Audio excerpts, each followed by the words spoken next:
4ನೇ ವರ್ಷೀಗ ಈ ಕಡೆ ಗೆಸ್ಟ್ಗಳಿಗೆ ಸಡಿಗೆ ಆದಾಕತ್ತೀವಿ ಅಂದ್ರ ಮುಂಬರುವ ದಿನಗಳಲ್ಲಿ ಸ್ಟೇಜೇ ದೊಡ್ಡದಾಗ್ಬೇಕಾಗ್ತದ. ಆಗ್ಬೇಕಾ?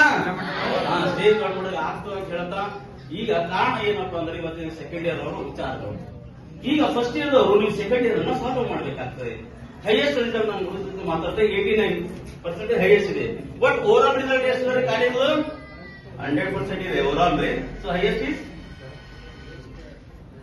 90 ಇದೆ. ಹೌದ್ರಿ, ಇದನ್ನ ಬೀಟ್ ಮಾಡ್ಬೋದು. ಹೌದ್ರ ಚಾಲೆಂಜ್. ಅದಕ್ಕೆ ಒಂದು ಕಾನ್ಸೆಪ್ಟ್ ಅನ್ನ ನಾನು ಹೇಳ್ತೀನಿ. ಈ ವಿದ್ಯಾರ್ಥಿಗಳಿಗೆ ಅವಕಾಶ ಸಿಕ್ಕ್ಯಾದ್ರಿ. ಹಲೋ, ಏನ್ ಸಿಕ್ಕ್ಯಾದ್ರಿ? ಅವಕಾಶ.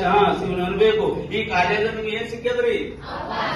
ನೀವು ಎಲ್ರಿ ಸರ್ ನಮ್ಗೆ ಅಡ್ಮಿಷನ್ಗೆ ಬಂದಿರೋ ಅಡ್ಮಿಷನ್ ಬಂದ್ರೆ ಏನ್ರಿ ನಿಮ್ಗೆ ಅವಕಾಶ ಸಿಕ್ಕ್ಯದ. ಈ ಅವಕಾಶವನ್ನ ಏನ್ ಮಾಡ್ಕೋಬೇಕ್ರಿ? ಬಳಕೆ ಮಾಡ್ಕೋಬೇಕ್ರಿ. ಹಲೋ, ಯಾರಿಗ ಬೆಲೆ ಇದೆ? ರ್ಯಾಂಕ್ ಅಚೀವರ್ಸ್ ಅನ್ನ ಮಾತಾಡ್ತಾ ಇದ್ದಿದ್ದ ಸ್ಟೇಜ್ ನ. ಹೌದಾ?